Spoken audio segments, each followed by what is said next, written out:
हम तो थे यूं ही कि आया है तो कोई पाण को देवनो है, खाना पूर्ति करो। मैं क्यों, हमें कटे बजट आए 20 दिन बचिया है, तो ऐसे आया हो तो दे दा, आगे देख ले। वो तो खाना पूर्ति के आया तो कहीं था कि दे दा कि।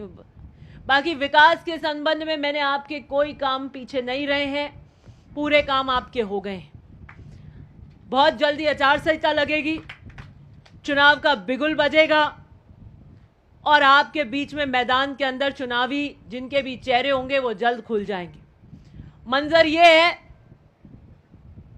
कल मैं शाम को कबड्डी के मैच में गई हुई थी, तो वो तो सबका एक सामूहिक कार्यक्रम था, सब बच्चे आए हुए थे, खेल रहे थे। तो जब कबड्डी का खिलाड़ी दूसरे के पाले में जाता है तो अकेला ही जाता है, और सामने वो 4-5 दो करके कितनी उसको घेरने की कोशिश करते हैं। तो मैंने अकेली खिलाड़ी हूं, अकेली जाती हूं। बीजेपी, आरएलपी, कांग्रेस की एक बी टीम, वो सब एक साथ ही हैं पाले में, एक तरफ कर दिया मैंने, उनको सब भेड़ा कर दिया और अकेली जाती हूं और कोई हाथ पैर पकड़वाती नहीं हूं, और कोशिश कर करके खप के खप लिए, ताबे नहीं आती मैं। और उसका कारण है कि जनता का साथ जिसके साथ लोकतंत्र में हो उसको पटकनी नहीं दे सकते, उसको नहीं नीचे पटका जा सकता। और जो वोट है वो भावना से आता है। कोई कहता है ये कड़क है, ऐसे करते हैं, तो मैं इनको, राजनीतिक कड़काई से होती है, नरमाई से नहीं होती है। किसने सिखाई बात? आंख में रंग रखना पड़ता है और कालजा रखना पड़ता है, 100 मन का फौलाद का सीना रखना पड़ता है। मैं इनका सामने के पाले में क्या हो रहा है देखा आपने? कोई कहीं जा रहा है, कोई कहीं जा रहा है, कोई पता ही नहीं है, कोई कांग्रेस के प्रोग्राम में जा रहा है, कोई बीजेपी वाला कांग्रेस में, कांग्रेस वाला पता नहीं बी टीम बीजेपी में। समझ ही नहीं आ रहा क्या खीर चूरमा पका रहे हो, कहां जा रहे हो। इतने अंधे हो गए, भग रहे हैं कि साहब बस अब ऐसा एका करके ढालेंगे दिव्या को। यही भूल गए कि सरेआम एक्सपोज हो रहे हैं। एक कहानी सुनाती हूं आपको। आमंत्रण के अभाव में किसी भी स्वाभिमानी मनुष्य को, व्यक्ति को जाना कोई शेष कर क्रिया नहीं होती है। मान न मान मैं तेरा मेहमान। पार्वती से पहले, पार्वती का बाद में, सती शिव की अर्धांगिनी थी, भगवान शिव की। वो दक्ष की बेटी थी जिनको प्रजापति की उपाधि मिली। तो विष्णु की एक सभा में उनकी और शिव की थोड़ी हो गई। तो एक दिन ऊपर से सब उड़ान खटोले उड़ रहे थे, सब जा रहे थे। तो सती ने शिव से पूछा कि हे देवता, ये सब जा रहे हैं, सब देवता अपने उड़न खटोलों में, क्या हो रहा है आज? कि आपके पिता दक्ष ने आज यज्ञ रखा है अपनी प्रतिष्ठा मान के लिए, तो क्या आपको नहीं बुलाया? कि नहीं, मेरी विष्णु के सभा में हो गया था, आपके पिता मुझसे बैर या ईर्ष्या रखने लग गए। तो सती ने जिद करी कि मैं तो जाऊं, देखूंगी, मेरी बहनें आई होंगी, बात करूंगी। तो शिव ने कहा कि पिता का ही घर क्यों नहीं हो देवी, आमंत्रण के बिना जाना ठीक नहीं है, उचित नहीं रहेगा। फिर भी सती ने जिद करी और वो गई। जब गई तो वहां कोई आदर सत्कार नहीं हुआ, मान सम्मान नहीं हुआ, और उन्होंने देखा तो उनके पिता ने कहा कि भाई तुमको तो बुलाया ही नहीं था। तो उनको लगा कि शिव कह रहे थे कि बिना बुलावे के जाना नहीं चाहिए। कोई बात नहीं, फिर उन्होंने देखा कि यज्ञ हो रहा है, तो यज्ञ में सब देवताओं का भाग है लेकिन शिव का भाग नहीं है। तो उन्होंने कहा, हे पितृ देव, कैलाशपति का भाग क्यों नहीं है? तो उन्होंने कहा कि तुम क्यों आई हो, तुम्हारी बहनें देखो गहनों से सुशोभित, तुम ये बाघ की छाल पहने हुए, पत्ते पहने हुए, और वो कोई देवता नहीं है शिव, वो तो ये बाघ की छाल पहनते हैं और भूतों के देवता हो सकते हैं, यहां कोई देवता नहीं है। तो सती को बहुत गिलानी हुई कि शिव कई सही कह रहे थे, बिना मंत्र नहीं आना था। और फिर उन्होंने कहा, हे देव, उनसे आह्वान किया कि कैलाशपति जो मंगल के प्रतीक हैं, जो पल भर में सृष्टि का नाश कर सकते हैं, आप देवताओं को शोभा नहीं देता कि उनके खिलाफ ये कोई बोल रहे हो। और एक पत्नी के अपने पति के खिलाफ मैं नहीं सुन सकती। उनको आत्मगिलानी हुई और वो उस यज्ञ में कूद गई। तो शिव आए और शिव ने उनको उस जलती हुई से अपने उसमें हाथ में लिया, बेसुध हो गए। और जब शिव बेसुध हुए तो सृष्टि रुक गई, पृथ्वी घूमना रुक गई, हवा चलना रुक गई, त्राही माहमम हो गया। तब विष्णु आए और उन्होंने उनके अंग काट के धरती पे दिए, जिसको आप शक्तिपीठ की पूजा करते हैं। तो ऐसा है, मैं तो भगवान के घर भी नहीं जाऊंगी बिन बुलावे, और यहां पे पता नहीं क्या कर रहे हैं, जा रहे हैं, रोक रहे हैं, किसी को पुलिस रोक रही है, किसी को कुछ रोक रहा है। कोई कांग्रेस बीजेपी नहीं है, बस भागो, पता ही नहीं है किसकी टिकट आने वाली है, किसका पाला मरना पड़ा है, अधगेले हुए में, बेसुध हुए वे। मैं जाओ भाई, मांडो पाले।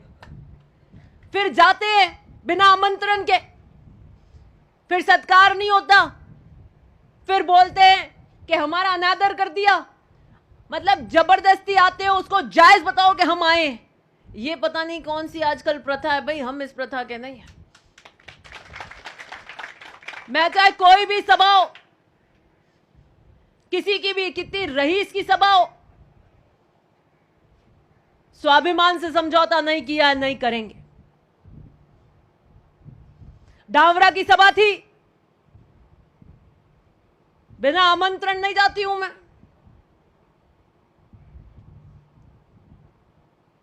इसलिए स्वाभिमान से समझौता नहीं होता। कितनी प्रकार की बातें कर रहे हैं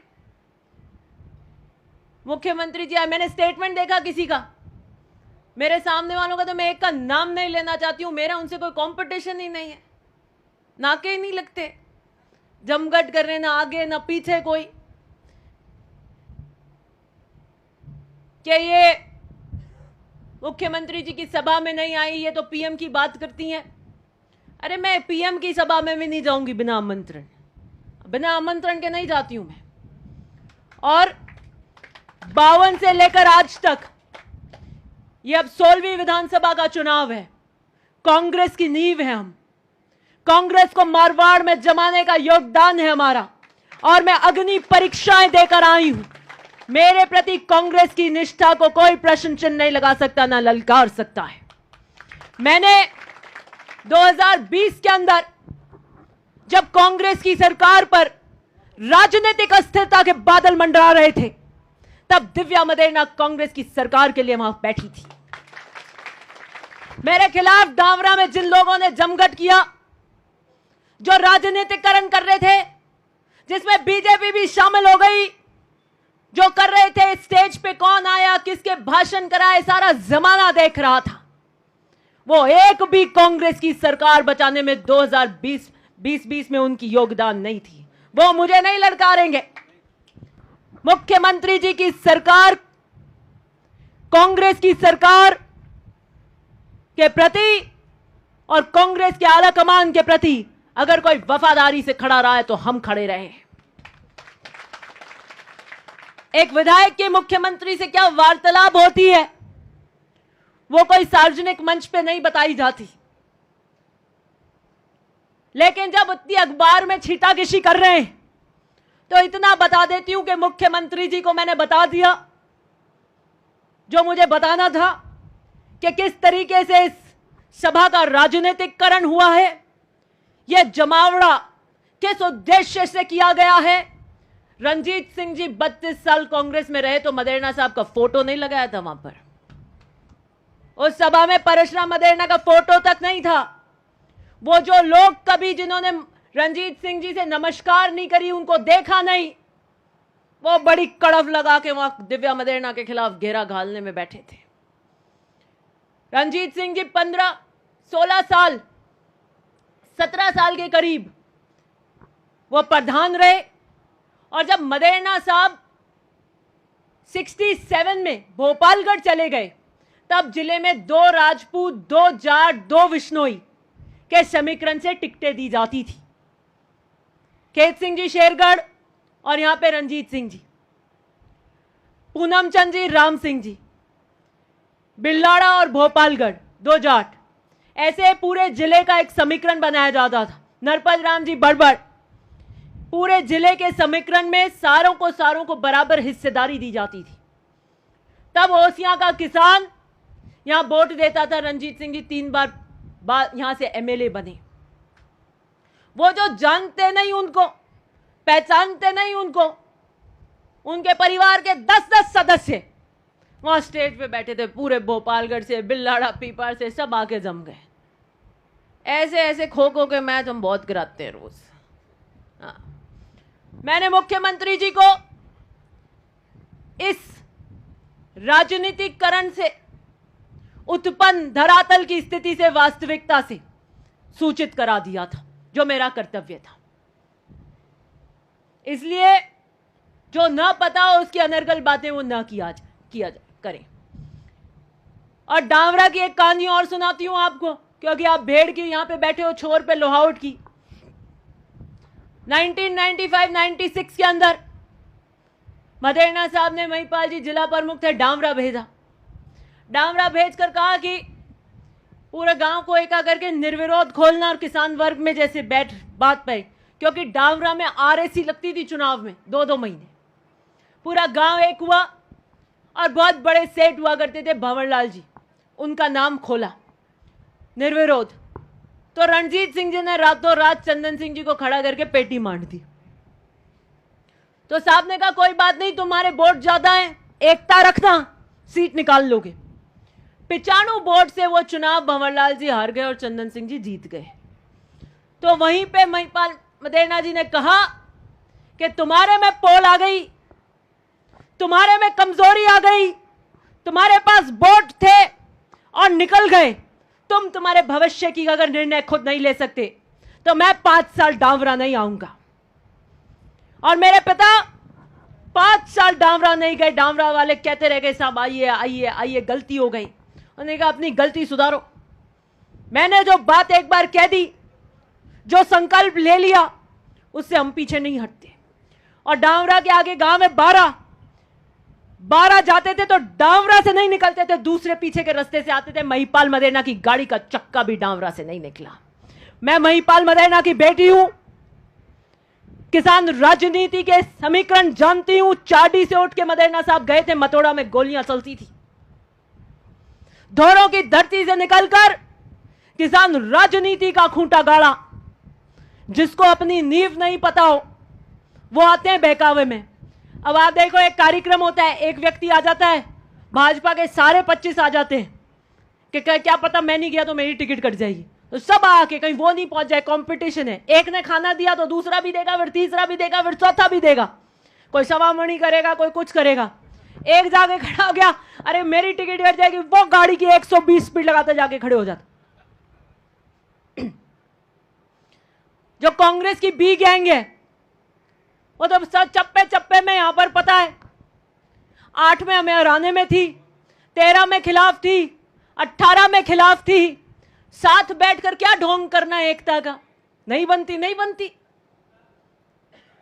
जब जहां वक्त आएगा वो तो जिनके साथ हैं वो ही रहेंगे। जो पहुंच गए थे समर्थन देने, फिर पुलिस ने रोक दिया। ऐसा नहीं होता है कि आप बिन बुलाए चले जाओ। बिन बुलाए तो कहते हैं सत्संग में जाना चाहिए, दुख में जाना चाहिए, ये कायदा है। इसलिए आपको यही बुलावन है कि चुनाव लड़ेंगे मर्दानगी से और मजबूती से। और बहुत गजब की स्थिति है, आपकी इन पंचायतों में तो झाका नहीं लगने वाला है, इतना काम कराया मैंने। कहते हैं किलाबंदी होती है, वो किलाबंदी है यहां पर। इतना गजब का माहौल है। कोई कह रहा है ये कर देंगे तो ऐसा हो जाएगा, और ऐसे कर देंगे तो ऐसा हो जाएगा, ऐसे करके ऐसा करा देंगे तो ऐसा हो जाएगा।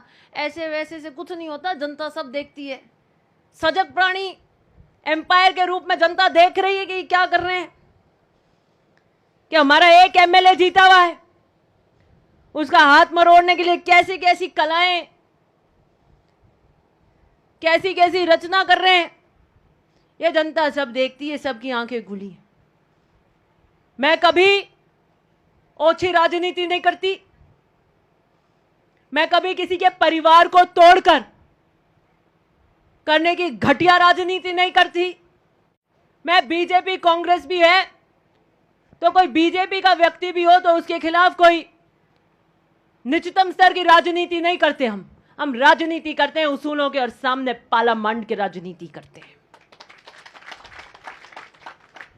और जहां तक इस सभा की सवाल है, 2017 के अंदर एक एआईसीसी के ऑब्जर्वर बावड़ी में आ रहे थे, वहां पर इस तरीके की शब्दावली मेरी मम्मी लीलाजी मदेरणा और मेरे लिए वहां कही गई।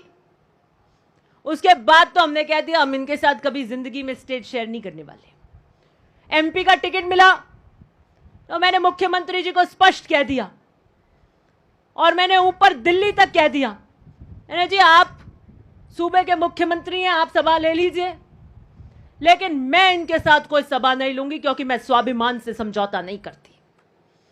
मेरी कोई मजबूरी नहीं है कि भरे मंच पे मैं और मेरी माता जी किस परिवार से आते हैं, दो महिलाएं सार्वजनिक रूप से अभद्र गालियां सुने तो ऐसी कोई हमने गुलामी इनकी नहीं करी है बद्रीराम जी की।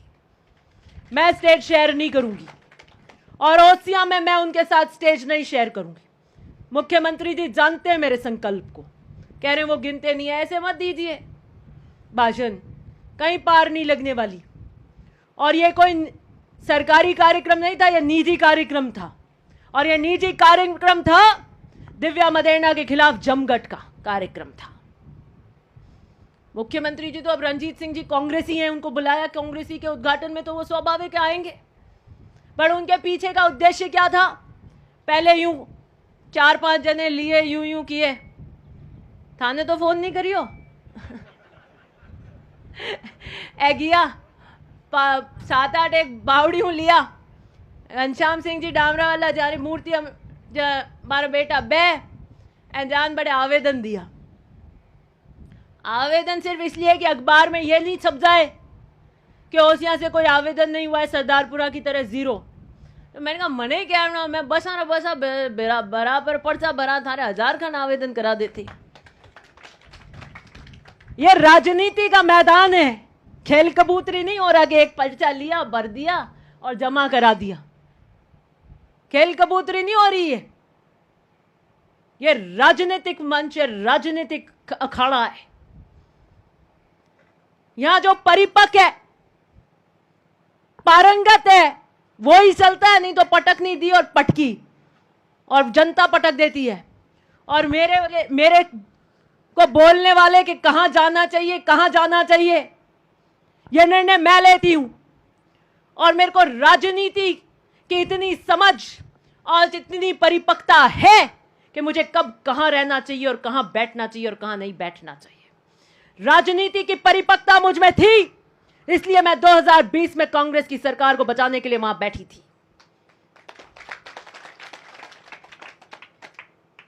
ऐ तो चाहे यूं गाठी मोज दो, अपना ही को नहीं मैं कि कर मोज दो। इसलिए आने वाला चुनाव शेरनी की तरह लड़ूंगी और जनता के विश्वास से लड़ूंगी, कड़काई से लड़ूंगी, दबंगाई से लड़ूंगी। अगर मैं खुद ही बेचारी हूं तो आपका क्या भला करूंगी? थाने कहीं हाँ एकदम मुर्दो ही थे कहीं जो की नहीं कर सके, आवाज में दम नहीं, एक अन्य क्या हाँ कर दी जो है क्या कर रहा तो ठीक है, नहीं एडो चीजे आदमी तो मजबूत खूंटो गाड़ी और वही काम आई क्या कड़क है। आजकल जमानो नहीं है, न्यू नहीं है। मैंने कहा सब जमाने से नहीं चलते हैं, कल को तो कह देंगे अभी चोरों का जमाना है तो चोर हो जाए क्या? नहीं, बात तो सिद्धांत तो उसूलों की रहेगी। लास्ट बात क्या कि खत्म करती हूं, याद आ गई। चंदनमल जी वैद थे, वित्त मंत्री रहे, मदेरणा साहब के बिल्कुल नेहरू टोपी रखते थे। वो सर्किट हाउस में आए जोधपुर में, महिपाल जी को बुलवाया, मदेरणा साहब के दोस्त भी थे। उस वक्त महिपाल जी एमएलए बन गए थे और वो मुख्यमंत्री जी अशोक जी की सरकार में वित्त मंत्री बने थे। किसी काम से सर्किट हाउस आए तो मेरे पिता को कहा, महिपाल कैसा चल रहा है? कि बढ़िया चल रहा है। उनको राजनीतिक पता थी, पृष्ठभूमि, मंजे हुए थे, वो पुराने राजनीतिज्ञ थे। तो उन्होंने कहा ऐसा है, मैं जहाज का बढ़िया हूं, ठीक है ना। एक चीज क्या है कि जा रहा हूं, बांध लेना। व्यवसाय करते हो, धंधा करते हो तो नरमाई रखना। दुकान परचून की गाल रखी है, उधारी देते हो, ये लाया नहीं अब नहीं देंगे, तो वो डूब गए पैसे। वो कैसा, हमार तो 500 ही है, 1000 1500 री उधारी है। कि कोई बात नहीं साहब, मैं 500 देते जो हो इज्जत दे दीजिए। देखे क्या मीठा मीठा बोले, ये ग्राहक भी जातो रहे, इन पर ही डूब जाए और दूसरी दुकान ले ले। तो क्या धंधा व्यवसाय करना तो नरमाई रखना, और राजनीति करना तो कड़काई रखना, और अपने पिता की तरह कड़काई रखना तो कामयाब हो। तो ये कौन देता है ज्ञान? मैं नहीं करती हूं व्यवसाय, 75 साल में नहीं किया मेरे परिवार ने। हम राजनीति में आपकी सेवा करते हैं, और राजनीति में वही काम आएगा जो कड़काई रखेगा, और कड़काई रखूंगी महिपाल मदेरणा की तरह। मतलब क्या होता है इसका? इसका मतलब यह होता है कि नहीं गिरने दूंगी आपके साफे के मान को, नहीं गिरने दूंगी आपके वोट को, नहीं करूंगी समझौते आपके लिए, और खड़ी रहूंगी आपके लिए डटकर। यह होती है कड़काई। इसलिए अभी तो देखना क्या क्या होता है आगे। जो पिक्चर चलती है ना, तो पिक्चर चलती है ऊपर नीचे ये वो, फिर हीरो ही जीतता है। तो जीतेंगे अपन ही, ये ध्यान रख लेना। बहुत बहुत धन्यवाद।